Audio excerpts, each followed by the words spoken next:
एक समय की बात है। गंगा किनारे बसे एक सुंदर गांव में हरीराम नाम का एक धनवान व्यापारी रहता था। उसका घर बड़ा था। आंगन में तुलसी का चौरा और दरवाजे पर हमेशा दीपक जलता रहता था। उसकी पत्नी गौरी बड़ी धार्मिक और दयालु थी। लोग कहते थे, इस घर पर तो स्वयं माता लक्ष्मी की कृपा है। हर शुक्रवार को गौरी माता लक्ष्मी की पूजा करती, दीप जलाती और पूरे घर में सुगंध फैल जाती। ऐसा लगता मानो स्वयं माता लक्ष्मी उस घर में विराजमान हो। लेकिन समय हमेशा एक सा नहीं रहता। बदलाव की शुरुआत। एक दिन हरीराम के मन में घमंड आ गया। उसने सोचा, मेरी मेहनत से धन आया है, इसमें भगवान का क्या योगदान।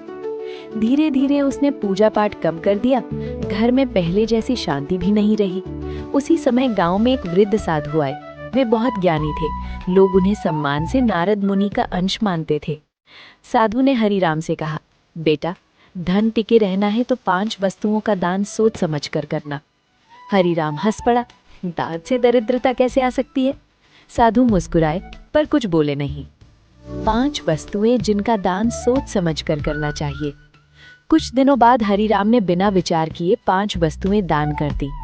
झाड़ू, चूल्हा, अग्नि का स्थान, नमक, लक्ष्मी पूजन की मूर्ति, घर का अन्न भंडार।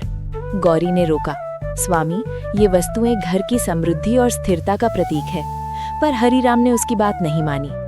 दरिद्रता का प्रवेश। पहले घर की साफ सफाई बिगड़ी। झाड़ू न होने से घर में कूड़ा जमा होने लगा। चूल्हा दान कर दिया तो रसोई की अग्नि ठंडी पड़ गई। नमक दान कर दिया तो भोजन का स्वाद और आपसी प्रेम फीका पड़ गया। पूजा की मूर्ति न रही तो घर की सकारात्मक ऊर्जा चली गई। और अन्न भंडार खाली होने से दरिद्रता ने दस्तक दे दी। एक रात गौरी ने सपना देखा। सफेद वस्त्रों में सजी माता लक्ष्मी उनके आंगन से बाहर जा रही हैं। गौरी रोते हुए बोली, माँ, आप हमें छोड़कर क्यों जा रही हैं? माता ने कहा, जहाँ स्वच्छता, अग्नि, स्वाद, श्रद्धा और अन्न का सम्मान नहीं, वहाँ मैं कैसे ठहरूं? पतन और पश्चाताप। कुछ ही महीनों में हरीराम का व्यापार ठप पड़ गया। कर्ज बढ़ गया, मित्र दूर हो गए। एक दिन वही साधु फिर आए। हरीराम उनके चरणों में गिर पड़ा। मुझे क्षमा करें, मैं अहंकारी हो गया था।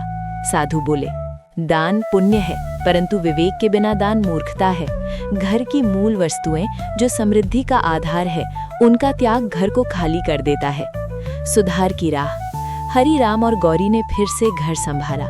नया चूल्हा बनाया, झाड़ू खरीदी और रोज सफाई की। नमक और अन्न का आदर किया और शुक्रवार को फिर से दीप जलाकर माता लक्ष्मी की पूजा शुरू की। धीरे धीरे घर में शांति लौट आई। व्यापार फिर चल पड़ा और एक रात गौरी ने फिर वही सपना देखा। माता मुस्कुरा रही थी और आंगन में कमल खिल रहे थे। कथा का संदेश। दान अवश्य करें, परंतु घर की समृद्धि का आधार न त्यागें। स्वच्छता, अग्नि, अन्न और श्रद्धा का सम्मान करें। अहंकार कभी न करें।